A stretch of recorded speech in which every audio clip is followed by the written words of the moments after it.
Okay,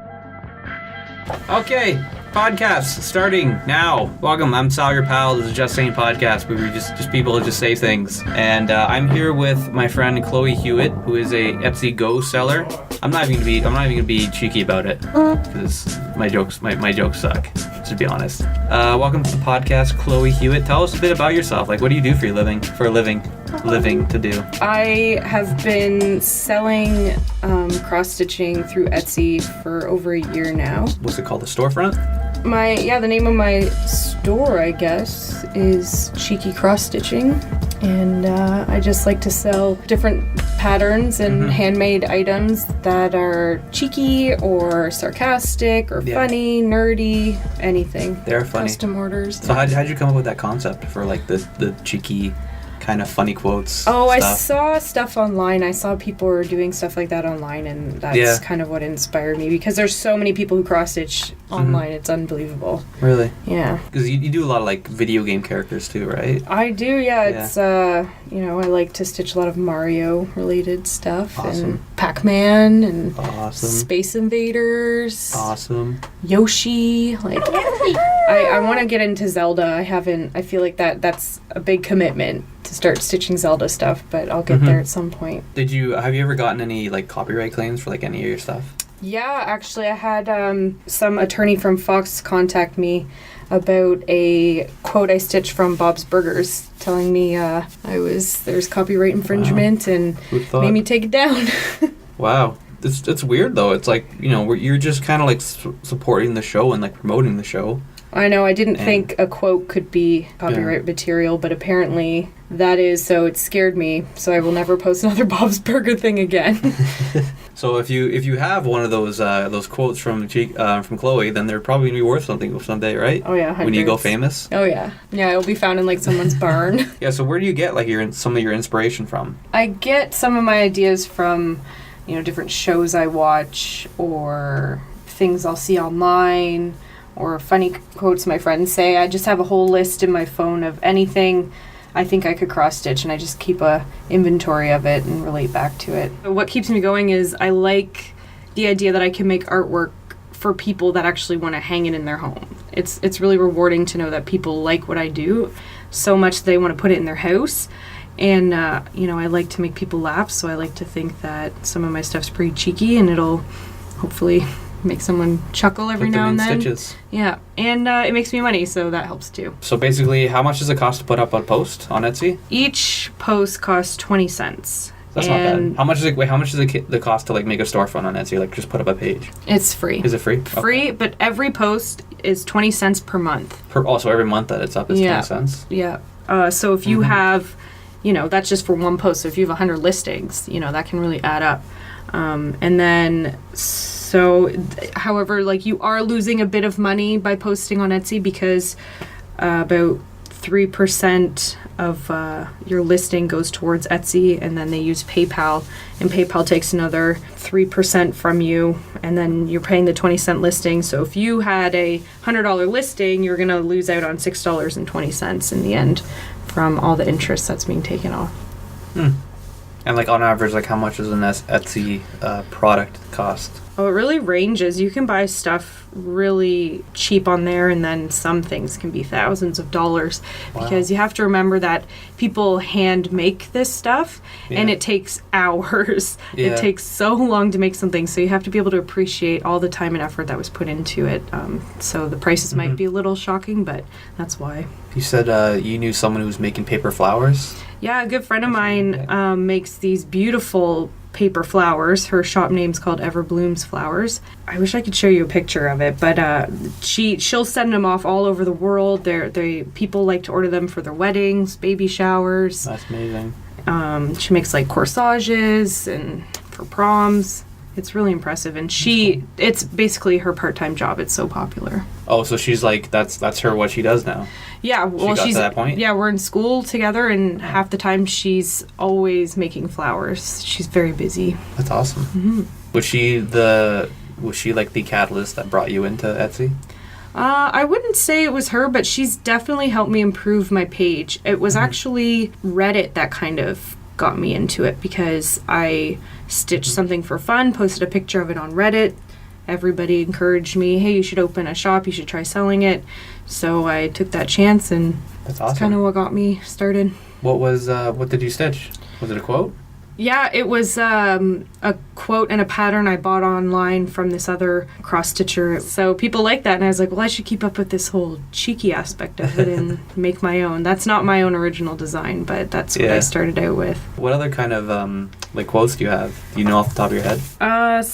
I have ones that say, I'm sorry for what I said when I was hungry. Hangry? Yeah, I should just stitch one that just says hangry. Oh, I actually thought it said hangry. No, it says I'm sorry for what I said when I was hungry. Oh. Yeah. Because like my friend made like those t-shirts like that. And it's like, I'm so hangry. I need to stitch that for sure. Sorry if I did with them hangry. So there you go. And then I don't want any royalties. It's fine. And then I recently just stitched one. I stitched a pigeon, and it said, I will shit on everything you love. Another one is shut your pie hole. This one's popular. A lot of people online Does the pie hole one have like a pie on it? Yes. Sorry, I think those are funny. That's why I wanted to interview you. Well, they're meant to be funny. I'm glad you're laughing. A popular one that a lot of people do online, I've just come up with my own pattern for it, is please don't do coke in the bathroom. Because it looks so elegant, and like, you think that it would like be in like an 80-year-old like lady's house or something. Yeah, and then you read it and you're like, oh. It's just like I stitched one recently that I thought was funny. It said, maybe, I don't know if you could put this on. It said bong appetit, and I stitched a bong. Nice. Get it? Because you're hungry? I'm hangry. You're hangry? That's awesome. So, that's just a few of, like, the funny ones, and I've done the game-related ones. Then I've done a couple, like, propaganda-themed ones. Ones with a message.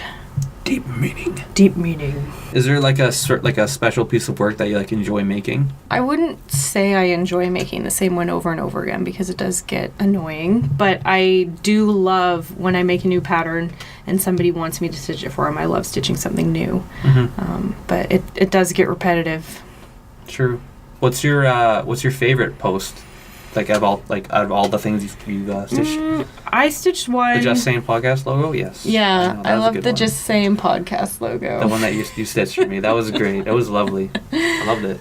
But my favorite is, it's not as cheeky, but it says, may the forest be with you, and then I stitch like 2 trees. That's adorable. Mm-hmm. Think so? Mm-hmm. So what is your most popular post or product? Probably please don't do coke in the bathroom. People Wow. love that. Like from all ages, people love that one. From all ages? Like, oh yeah. What ages what kind of age gap are we talking right now? Oh, I've had people in their 40s and 50s comment and say how hilarious it is, and you have like young teenagers want it, and people around our age think it's funny. The young teenagers, that really says something about our society. Yeah. In the era of social media and other internet outlets, how do you find adjusting to the new standards of trying to put yourself out there and, promote yourself on like a small level like Etsy? Well, I find that you're not trying to just promote yourself through Etsy. Like, you're having to use all forms of social media to try to get people to just go to your Etsy store. And in a way, it's kind of like a game, because you have to post at certain times during the day on Instagram, like early in the morning, 7 or 8 o'clock at night. That's when you'll get the most hits, because that's when everyone's checking their social media. That's true, yeah. Whereas if you post on Facebook, you have to literally pay Facebook to reach your followers. It'll only reach a certain amount. And so I find it's a game. You got to pay for it now. But at the same time, Reddit and social media is what got me started in the first place, so you can't bash it all. There's just certain outlets that are better than others to use. With the uprising and continuing growing interest of Etsy, do you think there will be an oversaturation of artists eventually on Etsy? Definitely. There's already a ton of people doing what I do on there. You can find duplicates of everything. But that's the thing with Etsy. You will be very successful if you are original. Like, original, think way outside the box. And that's how you will become more popular, because for me, I'm competing against other cross-stitchers, and they're just as good or even better than I am, and can come up with designs that are really amazing that I could never dream of doing. And But the thing with Etsy, though, is that you have to be able to find the people who are actually doing the work, because some people can just buy stuff from China for really cheap, add their own little design to it, and sell it for like 300% inflation. Wow. So you got to be careful. You want to make sure you read the reviews of the people and make sure you're really supporting someone who deserves it. True. Where do you see yourself in 5 years on Etsy? Do you want to keep doing this for as long as you can? I don't know. I would hope that people would be patient and would want to wait for their order to get finished. But I don't know. I think in 5 years, if I were to look at myself on Etsy, I hope I wouldn't just be selling cross-stitching. I hope I would open up other artistic avenues and be able to offer different pieces of art, not just cross-stitching. Well, what kind of pieces are you thinking of right now? I really haven't thought that far ahead yet. This is like job interview stuff. You're supposed to know. I guess. Anything that's cheap to ship, because shipping's so expensive. Yeah, anything sure. I could ship for cheap price, that's what my main aim would be. True. I was going to say 10 years, but... 10 years, I don't even know. Yeah. I'll be dead. No, don't say that. 10 years, I'll be 35, living the life. So you want to explain how like Etsy works? Etsy is an online marketplace for vintage and handmade goods, and it has thousands of sellers. Where did it start exactly? Do you remember? Etsy, it was founded in Brooklyn, New York. Brooklyn, New York. New York. New York. And they have headquarters all over the world in like Paris, Japan, Toronto, Berlin. Nothing in Hamilton? Nope. They don't care. Nope. Well, I could mention that Etsy Made in Canada thing. Yeah, the expo or something? Mm-hmm. Yeah. It's like Etsy Made in Canada is something that happens literally across the entire country. So different pop-up shops will happen in different cities. There is going to be one in Hamilton. It happens in September. There's one in Toronto. I did one in Chatham. There's some in like Vancouver, Quebec, Prince Edward Island. I think they're even having one in the Yukon this year. So it's at the same day. Everybody who has an Etsy store gets together and they sell their stuff. You're into video games, right? Well, I definitely could say I used to be. Used to be? I don't play them like regularly at the moment, but I'm in school, so no, yeah, that's true. why. So like, what kind of video games do you play? Do you like? See, I like the original stuff, like Mario Kart Vintage. and 64. Right on. You know, Zelda, Sweet. Ocarina of Time. Another good one. I did play Zelda Twilight Princess on Wii. That's another good one. And what's the other one? Skyward Sword. Another good one. Yeah, I'm big into Zelda for sure. I can tell. I don't like Majora's Mask, but I think everybody feels that way. It came out and everyone's like, I love it again. No. But they're probably getting paid. I can't even get out of the town. Like, the first part is you just have to get out of the town. I can't even figure out how to do that, so I just gave up. That's true. I got stuck in, like, the snow mountains or something. I wouldn't even know where that is. It was just, like, you have the Goron mask, and you're just, like, rolling up the mountain, and I just get stuck. I'm like, I don't know where to go from here. Yeah, it doesn't sound... I got past the first dungeon, though. And, yeah, it was good times. Also played Donkey Kong 64. That was a good one. That was a really good game. Okay. I always use Donkey Kong. He's my Mario Kart character. That's awesome. Do you know that Donkey Kong 64 won the Guinness World Record of most collectibles in a video game? Really? It's got 3,000 different collectibles in it. That's sweet. I know. It's awesome. I like him because when you're playing, if anyone hits you, they just spin out. Yeah, because you're the heavy character in Mario Kart. That's why a lot of people don't like him. They're like, he's too heavy. I'm like, that's the point. He drifts better. Yeah, that's true. Like, was it Toad, Yoshi, and Peach were like the lightest ones, so they'd get thrown around a lot, and like Mario and Luigi were like just kind of like middle. I don't like Peach. She's like, Peach, he's got it. You're like, Peachy. What do you have? What do you got? What's you got there? And whereas Toad, he just makes like a mushroom noise. There's no middle ground. It's like, yeah. There's just no like, that's his inside voice. Yeah. Mm-hmm. Okay. Yeah, and Yoshi's just like. No, that was before his he became like the feminine. Yoshi. Yeah, screw those noises. Yeah, this is weird. Yeah, I'm sorry. Sorry for making them. Not you. Yoshi noises. His new ones are pretty good. Yeah, he's got a new game coming out. It's like Yarn Yoshi. Yarn Yoshi. Yarn Yoshi. Yeah, he's made of yarn. Knit? No, he's made of yarn. Have you ever played the Kirby Epic Yarn? No. Because that's Kirby made of yarn, and now they're making Yoshi out of yarn. So you should knit some Yoshi yarn stuff. You want to make some money? You should. I did stitch just Yoshi with a saddle on his back. Oh yeah, the Super Mario World one. Yeah, that's pretty cool. Yeah, that's the thing. Whenever I stitch the Mario stuff, I have to go online, make sure it's like, is this from like Super Mario? Like, what generation is it from? Because if I'm gonna do a bunch of them, they all have to look the same. Yeah, that's true. Would you stitch anything like from any other type of like video game, or you just like the Mario stuff and the Zelda stuff? Yeah, well, I haven't actually stitched much from Zelda. I need to sit down and stitch that. I just like the retro stuff. I've done Duck Hunt. I would like to stitch like a whole Duck Hunt looking level with the dog and the ducks and weeds and whatever.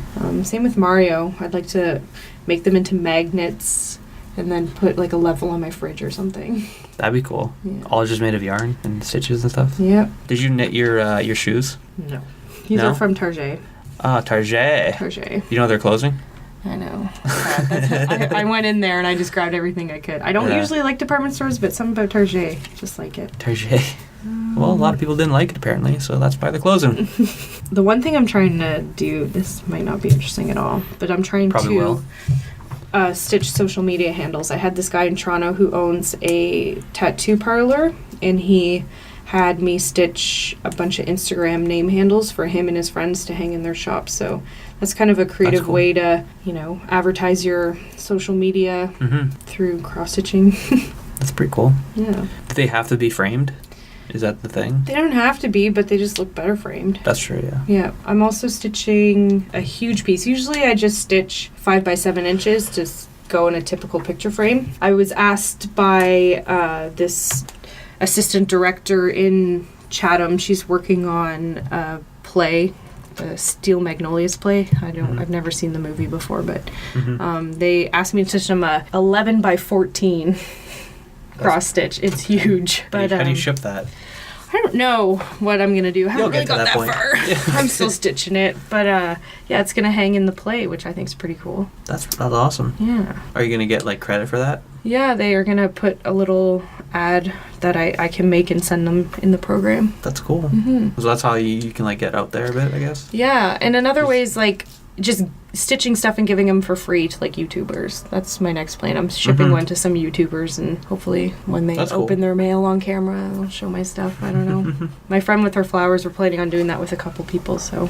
That works. Yeah, all you gotta do is them say, hey, you guys, I just got this thing from Cheeky Croc Stitching. You guys should check it out. Yeah, exactly. How long does it take you to ostrich? How long does it take me to ostrich? About, I'd say 5 to 7 hours, depending on how much detail. Right on. I mean, if it's just simple text with a couple flowers on it, I can whip that out in 5 hours, which sounds like a lot, and it is, but not all one sitting, right? I try not to. I go insane. I try to break them up over a couple days. You're already crazy as it is, so yeah, I know. So it is so therapeutic to stitch like vulgar words though, because they take so long. You're stitching. You gotta bleep out a word. What's a word I can say? I know. So if you're stitching like F yourself. Go F yourself. When you're stitching the F part, it's really entertaining because it takes so long, and it's just like it feels right. It just feels right. It feels right. So that's why cross stitching's nice, because I can just be like, well, I'll have it for you when I have it for you. So you can shut up. I mean, if I want to be more professional, obviously I could take that route, but when I'm in school, it's like, I'll have it for you when I have it for you. And usually they're understanding, right? Like, do they People are, yeah. I mean, that's the thing people have to realize. You can't just order it from me and then I'll have it done in a couple days. You have to order it from me and I'll have it done in a couple weeks because it takes so long. And you have a life too, so. I definitely have a life. Did you ever go to like any events or anything like that? Yeah, the first event I ever did was actually here in Hamilton at one of the art crawls. I didn't register. I literally just borrowed a table, grabbed a chair, put up my cross stitching, and kind of negotiated with people what they wanted to pay me for it. So it was really awkward. I was so afraid. Just sitting there, you feel so vulnerable. People are walking by, making comments about the stuff you've worked so hard on. Some people laugh and think it's hilarious. Some people walk by and tell you how disgusting and awful it is. Really? People do that? Oh, yeah. It was, I had some older people. And you have to figure out, like, okay, I'm just displaying this for everybody. Like, do you cover up the word? Or so I just let it out there. And the art crawl was great because the majority of people in Hamilton really liked my work. It's interesting because I set up at the art crawl in Hamilton, got a lot of positive response, but then you go to a smaller city like Chatham, Like, it's not even comparable in size. It's so much smaller than Hamilton, and the response is completely different. So it's interesting to kind of figure out where to go and who likes your stuff, and definitely more of a big city vibe. I think people like it better in the bigger cities. Did you make a lot of money off those, like those spreads? I don't know what they're called, like the shops at the local events? Oh, no. The first time I set up at the art crawl, I had no idea what to charge, and I literally charged $15 for each one, whereas now I charge at least $45, which still isn't great, but I make enough to help me buy groceries here and there. But yeah, it doesn't make me a ton of money, but I don't dedicate enough time to it to try to make enough money. Whereas when I'm done school, if I dedicate more time to it, and you make your page properly and you pay to promote it and put in a lot more effort, then yeah, I could make probably more money off of it. But for now, it's just a nice little bit of income that comes in every now and then. Not enough to make it your job though, right? No. Do you know of any people that are making it their jobs? I guess the paper flowers person? Yeah, my friend at Everbloom Paper Flowers, she does it enough that it could be considered a part-time job. And when she graduates, have to make that decision of should you take it full-time or not. I think she totally could. She gets orders in all the time. So that's awesome. You really have to dedicate a lot of time to it, and you have to, it's a lot of work. Super fun. She works really hard. Right on. That's good. Yeah. But there are definitely some people who make it their full-time job, like stay-at-home moms or people who are very creative. It'd be good for like resume stuff, right? Like if you go for a job interview and like they ask you like, what do you do for your living? And be like, I'm an Etsy person, and you could like show them your Etsy page, and definitely it would show you, like it would help you out that way. It definitely shows a lot of self-motivation because when someone makes an order, I have to fulfill it within a couple weeks, because when you list a post on Etsy, you can say how long it might take you to make the product. So I say it'll take me 1 to 2 weeks. So when someone makes an order, I have to make sure to complete it in that time. And you have to work with the people and figure out, do you want to make any changes to the pattern? Do you have any color preferences? Some people have their own custom orders they want to send me and have me do. So it is fun though, getting to work with people and kind of figuring out what they want and actually making that happen. And it's so great to hear people's response. I've never had anybody like upset with something I've made. It's always been very positive. So people are really good about that. I think the reason why people really like Etsy and it's becoming very popular is that it can all be customized. You can customize colors, you can customize lots of stuff. So when you're setting up your listing, there are some certain things you should do. There's 5 slots for pictures. So when you're posting something, take 5 pictures and fill up all 5 slots. Don't just take one picture and fill up the one slot. Like, even if it all looks the same, fill it all up. Always make sure you have a decent description. Make sure when a person orders it and it says it'll be ready in 2 to 3 weeks or 1 to 2 weeks, like you can actually meet that. That's true. So you can customize it. You can have it say it can ship out in 1 business day, or you can say it'll ship out in 1 to 2 business days. And then you have to figure out shipping. Like, you have to go to the post office and figure out the cost of, okay, if I'm shipping a package this size to the US, how much is it going to cost me? If I'm shipping it within Canada, how much is it going to cost me? If I'm shipping it to the other side of the world, what's that price? Like, it's your responsibility to figure that out, because when the people order it from you, you get an email saying, okay, so-and-so has ordered it, they live here, they want it done by this time. Yeah, like, you're responsible for figuring out what all the costs are and incorporating those costs in your listing, so that way you're not getting ripped off or paying extra for anything that you shouldn't have to pay for. Yeah, that would suck. Yeah. You don't want to be in the loss. When you're trying to figure out pricing, because that's the biggest issue I have, is figuring out how much to charge for my stuff. Because you don't want to overprice, but at the same time you do want to, make a bit of money off of it. So you have to make sure you know the cost of your supplies, how long it takes you to finish something, and then you can charge yourself minimum wage or whatever, an hour, $12 an hour, $13 an hour. Incorporate that into the costs, and then shipping, and then hopefully you'll make 30% on top of that. But unfortunately, that's not how it works for me. Really? So what are your margins basically? Like, how much do you charge on average, and like what kind of return do you get? On average, I'm charging like $45, but like I mentioned before, it might take me 4 to 6 hours to make something, a 5x7. So I'm not making my money back even if I'm charging myself minimum wage. Just because if I were to charge how long for my time, people wouldn't buy it because I'd have to charge like $60-$70. People wouldn't buy it. So that's true, yeah. I lose out, but you take a hit there, yeah. And then you gotta ship it out, yeah. Yeah. So I do take a bit of hit, but at the same time, this isn't my only job. I don't just rely on this. So. Yeah. For sure. But people who do, you really have to take that into consideration. There's little tricks, like if you post your stuff on Etsy and you post it as an American price, then it'll look as if the price is a bit lower. Whereas when they actually go to purchase it and they're paying Canadian, That's a good point. Yeah. Kind of sneaky.